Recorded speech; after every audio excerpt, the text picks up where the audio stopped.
मित्रों नमस्कार, मेरा नाम है तरुण छेत्री और आज हम फॉरेस्टर की 16 क्लास देखेंगे। गुरुत्वाकर्षण, ठीक है ना। ग्रेविटी एक चैप्टर है हमारा, 9th क्लास की बुक में ही है। तो उसमें ग्रेविटी एक चैप्टर है, तो आप एक बार, एक मूवी भी है ग्रेविटी, तो उसे भी देख लेना। उससे भी कहीं ना कहीं बेनिफिट मिलेगा आपको। तो हम आज से गुरुत्वाकर्षण शुरू करेंगे। और आपको बताइए, चैनल का नाम है एग्जाम प्रिपरेशन, तैयारी जीत की। तो चैनल को सब्सक्राइब जरूर कर देना और वीडियो को लाइक और शेयर कर देना और बेल आइकन उनको जरूर दबा देना, ताकि आपको नोटिफिकेशन मिल जाए नेक्स्ट वीडियो का। अब देखो, सबसे पहला वर्ड है गुरुत्वाकर्षण। कि गुरुत्वाकर्षण है क्या, है ना। अब हमने इसे ऊपर फेंका, ये अपना नाम नीचे आ रहा। ये किसकी वजह से नीचे आ रहा? गुरुत्वाकर्षण की वजह से ही नीचे आ रहा है, ठीक है। ये हमारी पृथ्वी है और हम लोग कहाँ रहते हैं? इसके ऊपर। हम लोग यहाँ पे रहते हैं, ठीक है। तो पृथ्वी जब भी मतलब हम अगर जंप भी मारते हैं, जंप मारते हैं, कूदते हैं, तो हम वापस ही पृथ्वी की तरफ ही आते हैं। क्यों आते हैं? क्योंकि गुरुत्वाकर्षण लग रहा है, ठीक है ना। तो ये मतलब गुरुत्वाकर्षण यही है। गुरुत्वाकर्षण एक बहुत ही नगण्य बल है, बहुत ही नगण्य बल। क्वेश्चन आता है कि सबसे नगण्य बल कौन सा है, तो वो गुरुत्वाकर्षण ही है दोस्तों। आपको लिखना पड़ेगा उसमें, गुरुत्वाकर्षण ही सबसे नगण्य बल है। तो अगर हम गुरुत्वाकर्षण बल की डेफिनेशन देखें, तो यही है कि वह बल जो हमें पृथ्वी के ओर खींचता है, गुरुत्वाकर्षण बल ही कहलाता है, ठीक है ना। जब हम ऊपर जैसे ये ऊपर आया, फिर नीचे आ गया, यहां तक आया था, उसका फिर दोबारा नीचे आ गया। तो क्यों आ रहा है? गुरुत्वाकर्षण बल के कारण ही आ रहा है। अब हम आगे देखते हैं। ये तो पृथ्वी हो गई, लेकिन एक चंद्रमा भी है यहाँ पे, ठीक है ना। चंद्रमा भी है। अब चंद्रमा पृथ्वी का चक्कर लगाता है, ठीक है ना। पृथ्वी चक्कर लगाता है ना। तो वो क्यों लगा रहा? क्योंकि वो भी गुरुत्वाकर्षण बल से इससे जुड़ा हुआ है, ठीक है ना। एक अभिकेंद्र बल होता है, पृथ्वी का एक अभिकेंद्र बल होता है, उसी बल से चंद्रमा भी हमारा जुड़ा रहता है। गुरुत्वाकर्षण का पता लगेगा कि वह बल जो सबसे नगण्य होता है, गुरुत्वाकर्षण बल कहलाता है। और वह बल जो हमें धरती की ओर वापस खींचता है, ठीक है ना, अगर हम कूदते वापस खींचता है, तो वो गुरुत्वाकर्षण बल ही कहलाता है।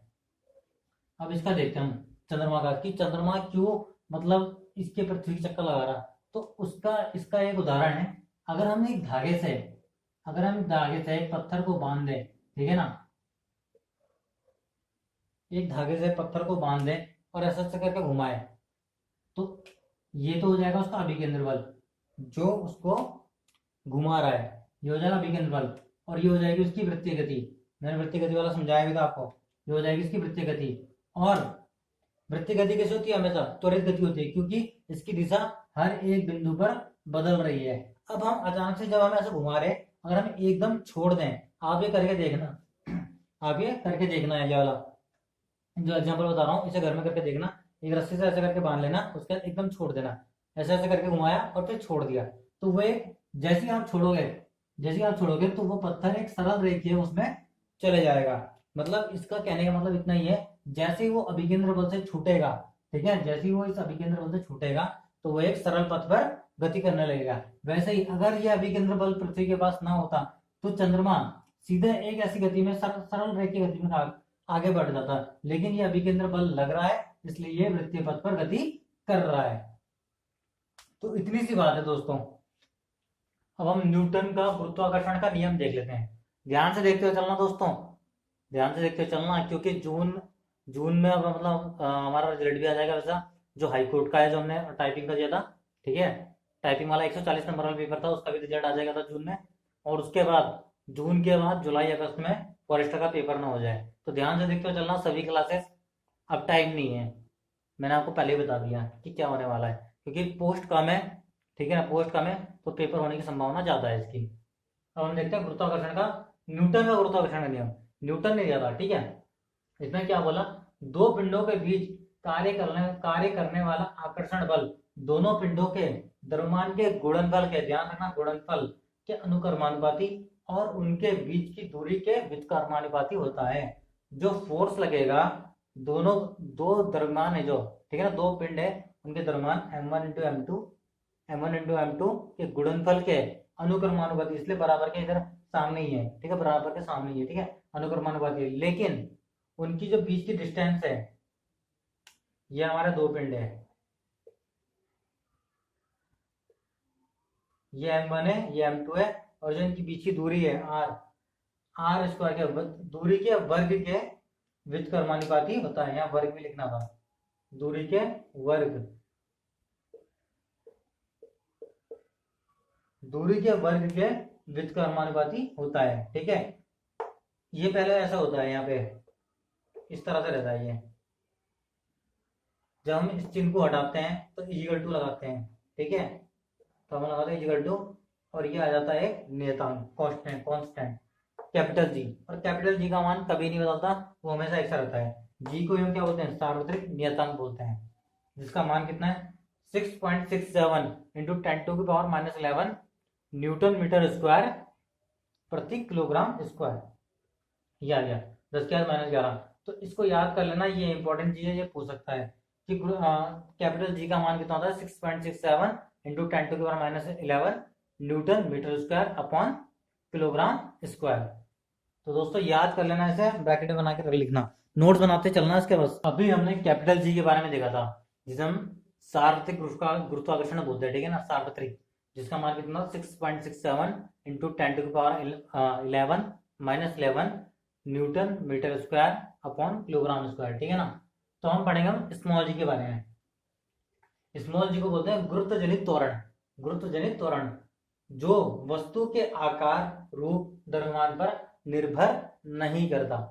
ये वस्तु का आकार कैसा है, उसका द्रव्यमान कितना है, ठीक है, उसका रूप कैसा है, इन सब पर निर्भर नहीं करता है। और जी का मान कितना है हमारा 9.8 मीटर पर सेकंड स्क्वायर, 9.8 मीटर पर सेकंड स्क्वायर। ठीक है, अब जो हमारा जी का मान है, स्मॉल जी के मान की बात कर रहे हैं हम, कैपिटल जी की नहीं, क्योंकि स्मॉल जी बदलता है लेकिन कैपिटल जी कांस्टेंट वैल्यू है, वो कभी चेंज नहीं होगी। तो स्मॉल जी का मान ध्रुवों पर, जो हमारे पोल्स है, नॉर्थ पोल, साउथ पोल, वहां पर मिनिमम होता है, वो सॉरी मैक्सिमम होता है वहां पे। ठीक है, जो हमारे पोल्स है वहां पर हमारा जी का मान कितना क्या होता है, मैक्सिमम होता है। लेकिन जो हमारी इक्वेटर है, जो हमारी भूमध्य रेखा है, उस पर हमारा जो जी का मान है, स्मॉल जी का मान है, वो मिनिमम होता है। ठीक है, हम थोड़ी सी और चीजें देख लेते हैं कि पृथ्वी की घूर्णन गति, जो पृथ्वी घूर्णन गति करती है, जो पृथ्वी घूर्णन गति करती है, वो पश्चिम से पूर्व की ओर एंटी क्लॉकवाइज घूमती है हमारी पृथ्वी। ठीक है, जो अपने अक्ष में घूमती है ना पृथ्वी, वो एंटी क्लॉकवाइज घूमती है। तो वो यही बता रहा है इस समय कि पृथ्वी की घूर्णन गति बढ़ने पर, अगर पृथ्वी की घूर्णन गति बढ़ने लग जाए, ठीक है, अभी जैसे 6 चक्कर घूम रही, अगर अचानक से वो 10 चक्कर घूमने लग जाए, बढ़ जाए, तो बढ़ने पर जी का मान क्या हो जाएगा, अगर पृथ्वी की घूर्णन गति बढ़ेगी तो जी का मान घटेगा। तो सीधा सीधा क्वेश्चन आएगा आपके पास कि पृथ्वी की घूर्णन गति बढ़ने पर स्मॉल जी के मान पर क्या प्रभाव पड़ेगा, बढ़ेगा, घटेगा, या कोई कुछ नहीं होगा, उतना ही रहेगा, या इनमें से कोई नहीं। तो सीधा आंसर क्या आएगा, मान घटेगा, बढ़ने पर घटेगा।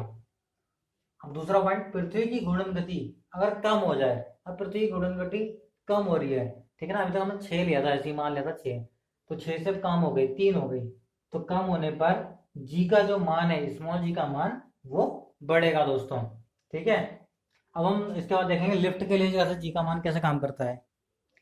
अब इसमें हम देख लेते हैं कि लिफ्ट में किसी पिंड का भार, अब पिंड को ना लेके एक व्यक्ति मान लेते हैं ना, कि लिफ्ट में कोई व्यक्ति बैठा हुआ है।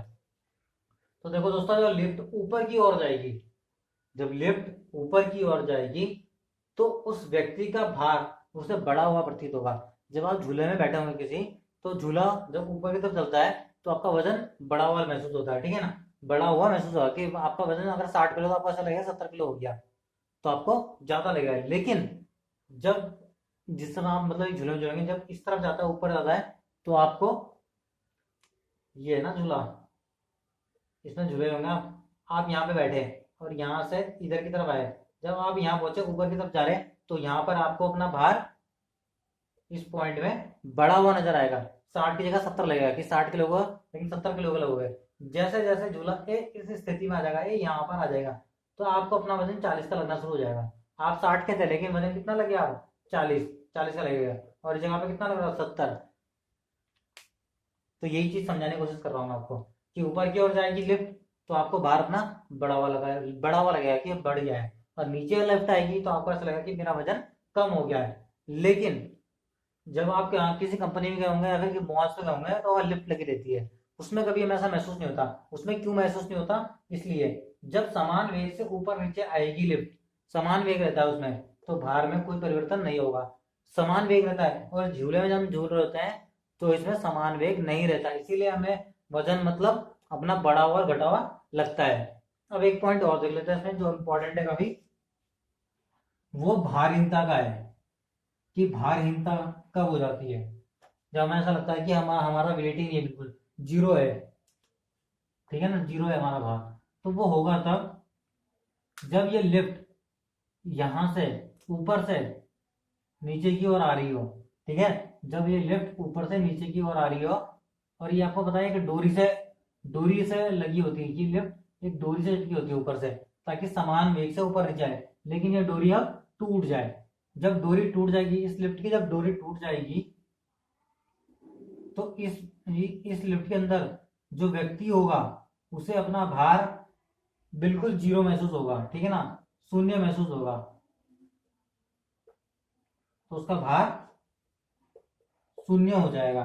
तो इसी ये जो अभी घटना घटी है, इसी को हम भारहीनता का घटना भी बोलते हैं, ठीक है ना, भारहीनता की घटना कहते हैं। दोबारा देख लेते हैं कि जब जब कोई लिफ्ट ऊपर से नीचे आएगी, ऊपर से नीचे की तरफ आएगी, जब कोई लिफ्ट ऊपर से नीचे की तरफ आएगी और उसकी डोरी टूट जाए, उसकी डोरी टूट जाए, तो वो एकदम नीचे आएगी, जो गुरुत्वाकर्षण बल है उसी के हिसाब से नीचे आने शुरू हो जाएगी। तो उस स्थिति में जो व्यक्ति लिफ्ट के अंदर बैठा होगा उसका वजन शून्य हो जाएगा, जिसे हम भारहीनता कहते हैं।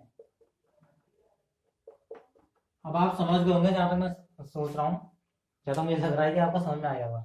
अब जैसे कि ये लिफ्ट है, जिसको ये ऊपर नीचे जा रही है, ठीक है ना, अब ये यहाँ से छूट गई, तो ये अब किस वेग से आ गई, 9.8, जो हमारा जी का मान है, ठीक है ना, उस वाले वेग से नीचे आ गई, जी के मान के वेग से 9.8 के उससे मान से नीचे आ गई। तो इसमें उस समय जो इस लिफ्ट के अंदर बैठा हुआ व्यक्ति होगा उसे अपना वजन शून्य लगेगा, सिर्फ भार उसे अपना शून्य लगेगा, जिसे हम भारहीनता कहते हैं। अब इसमें एक चीज और भी है। अब क्या हुआ, अब लिफ्ट इससे जुड़ी हुई है, तार से जुड़ी हुई है, लेकिन अब हमने क्या करा, जब ऊपर से नीचे की तरफ आती लिफ्ट, तो हमने उसका त्वरण बढ़ा दिया, ठीक है, हमने उसका त्वरण बढ़ा दिया, 9.8 से भी ज्यादा कर दिया, ठीक है, 9.8 से भी ज्यादा कर दिया, त्वरण बढ़ा दिया, 10 या 11 कर दिया। तो इस लिफ्ट में बैठा हुआ व्यक्ति जमीन से उठकर इसके ऊपर के जो ऊपर का छत होगा उस पे जाके चिपक जाएगा, ठीक है, मतलब समझ लो उड़ने लगेगा।